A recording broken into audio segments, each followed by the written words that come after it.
টিয়কৰ ৰাজপথত দপদপকৈ জ্বলিল এখন নেনো গাড়ী। গাড়ীখনৰ নম্বৰ হৈছে AS23M3733। টিয়কৰ মাহাৰা গাঁৱৰ 37 নং ৰাষ্ট্ৰীয় ঘাইপথত চলন্ত অৱস্থাতে এখন টাটা নেনো গাড়ী সম্পূৰ্ণৰূপে জ্বলি ভস্মীভূত হৈছে।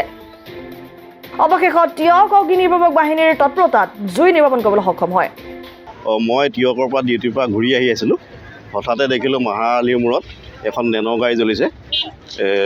যাত্ৰী বুলিবলৈ দেউতাক আৰু এজনী সৰু ছোৱালী আছিলে বোলে। গম পাইছোঁ যে গাড়ীখনৰ পৰা লাহে লাহে পেট্ৰল ওলাই আছিলে আৰু হঠাতে গাড়ীখন গৰম হৈ গ'ল। গৰম হৈ যোৱাৰ পিছত গাড়ীখন জ্বলি গ'ল। এতিয়া কথা হৈছে কি, এনেধৰণে অকল এইখন গাড়ীয়ে বুলি নহয়, বিভিন্ন ৰাস্তাত আমি যাওঁতে দেখা পাওঁ হঠাতে গাড়ীবোৰ এনেকৈ জ্বলি গৈছে।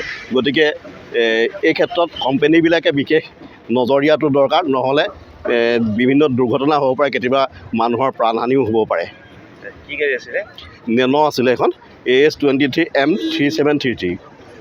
যাত্ৰীকেইজনৰ একো হোৱা নাই? যাত্ৰীকেইজনৰ একো হোৱা নাই বুলি গম পাইছোঁ। ফায়াৰ ব্ৰিগেড পালেহি ন? ফায়াৰ ব্ৰিগেড পালেহি, অতি সোনকালে আহিলে ফায়াৰ ব্ৰিগেড আহি জুই নুমালে ইতিমধ্যে। অসম আদিত্য, টিয়ক।